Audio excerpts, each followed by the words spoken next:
It's 1975, and disco music is starting to take hold in American culture. Saturday Night Live debuted that year on television. It lasted longer than disco, just like Sun and Fun. As the pioneers completed the first fly-in in January of that year, they began to look to the future. Each volunteer had many insights and questions, but all of the pioneers agreed on keeping Sun and Fun friendly and welcoming. When we started out, it was January, and who doesn't want to get out of the snow? We stressed Southern hospitality, but I think it was the welcome. You know, we really tried to welcome people and get them involved, and I think we did a pretty good job with that. We still, that's still one of our things.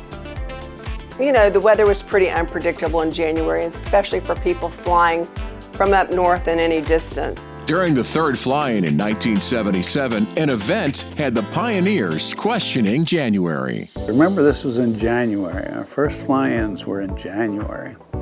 And that was, we found out at one of our fly-ins it actually does snow in Florida, and people were out writing their names on the hoods of their cars or the wings of their airplanes. That was an interesting year when it snowed, and the snow stayed on the ground.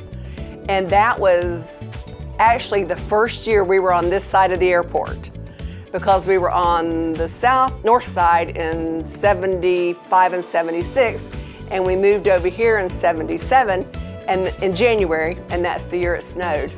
Our problem was figuring out which time of the year to have this, because we were boxed between the weather on one side, the holidays, Easter, and spring training. And the biggest event early on would have been the Strawberry Festival. Then we went to March, and March was tough. You know, you had spring training, and there were more spring training teams here. Of course, we had the Detroit Tigers, and then Plant City had a spring training, and, Tampa and Winter Haven, and so they liked our motels too, and we didn't have as many motels then either, so it was very competitive. Central Florida visitors and those kind of people said, if you guys could just move one day past the end of spring training, we could provide you a lot more room. So that's how it ended up being at the end of March, first part of April. So we settled on early April and tried to bounce around the Easter holiday and Holy Week. So in order to make it available for most of the volunteers. I think the biggest gripe back then was April 15th was tax filing day. And everybody said, I gotta get back to get my taxes done. We have so much more to the story of Sun and Fun. Next time, we'll look at some of the key players who drove growth, innovation, and set the tone for the volunteer spirit of Sun and Fun as we continue with the pioneers celebrating the 50th fly-in.